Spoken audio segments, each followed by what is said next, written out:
अस्सलाम वालेकुम मेरे बहन भाइयों। हम लोग अल्ज़ाइमर्स के बारे में बात करते हैं। इस मर्ज़ को मैंने अपने आँखों से इतने क़रीब से देखा है कि मैं चाहती हूँ कि जो भी मेरा एक्सपीरियंस है मैं सबके सामने इसको शेयर करूँ, ताकि दूसरों की इस पे जो है कोई मदद मिल सकती है तो मदद ज़रूर पहुँचे। तो आज जो मैं टॉपिक जिस टॉपिक पे बात कर रही हूँ वो ये है कि मरीज़ को अकेला नहीं छोड़ें। जो मर्ज़ ये इंसान के दिमाग में दाखिल हो जाता है, मरीज़ के दिमाग में जब अल्ज़ाइमर्स के आसार नमूदार हो जाते हैं तो बीमारी बहुत आगे तक जा चुकी होती है। तो उसमें बुरे भले का जो है वो फ़र्क महसूस करना मरीज़ छोड़ देता है, और जो नुकसान होना है, जिस्मानी नुकसान होना है, माली किसी किस्म के नुकसान, नफ़ा नुकसान, अच्छे बुरे की जो है फ़र्क वो ख़त्म हो चुका होता है। तो इसलिए उनको इस स्टेज पे हमने अकेले नहीं छोड़ना। नंबर 2 जो है ख़ुद अपने को नुकसान पहुंचा सकते हैं, इसी तरह वो घर में जो छोटे बच्चे हैं उनको भी नुकसान पहुंचा सकते हैं।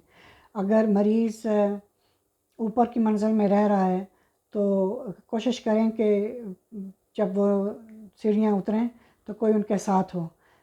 कोशिश ये करें कि बच्चा कोई उनके साथ ना हो, किसी बच्चे को धक्का देकर ज़्यादा वो ज़ख्मी कर सकते हैं, गिरा सकते हैं, तो ये देखना चाहिए। और इसके अलावा जो है घर में तेज़ छुरी और तेज़ धार के जो गार्डनिंग के आलात होते हैं वो उनके करीब नहीं छोड़ें। वो अपने को भी ज़ख्मी कर सकते हैं और घर वालों को, बच्चों को, ख़ासकर जो बच्चे हैं वो भी अच्छे बुरे के फ़र्क से जो हैं बहरामंद नहीं होते, तो उनको भी नुकसान पहुंचा सकते हैं। तो तेज़ धार के जो आलात हैं वो मरीज़ की पहुंच से दूर रखें। और उसके बाद जो आग जल रही है, चूल्हा जल रहा है, उस पे कपड़ा डाल दिया तो वो आप अंदाज़ा करें कि कितना नुकसान हो सकता है। इस तरह के माहौल में या किचन के इलाके में किचन के एरिया में मरीज़ को अब नहीं जाना चाहिए। इस्त्री ऑन है, गर्म इस्त्री है, बिजली के नंगे तार हैं, ये अब जो है उनके लिए हैज़र्ड हैं। इन चीज़ों से अब उनको अब आप दूर रखें। गर्म और ठंडे पानी दोनों से, सर्दियों में कहीं ठंडा पानी है और उसमें अगर वो ज़्यादा देर अपने को रखते हैं तो वो भी नुकसानदेह है। तेज़ गर्म पानी है तो उससे जलने का ख़तरा होता है, उससे दूर रखें। और बच्चों को कभी भी उनके पास अकेले नहीं छोड़ें। उनके साथ जो है कोई ज़रूर तीसरा शख्स होना चाहिए, केयरर होना चाहिए, फैमिली का कोई मेंबर होना चाहिए जब बच्चे उनके आसपास हों।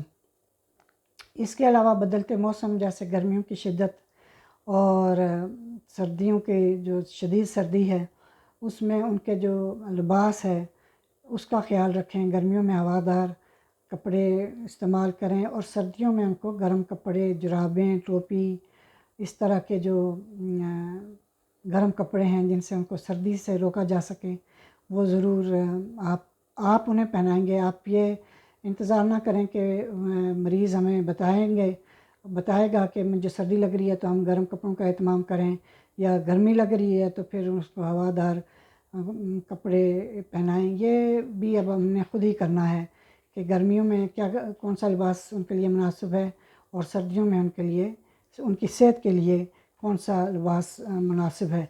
इसी तरह उनकी ख़ुराक का ख़्याल रखना है।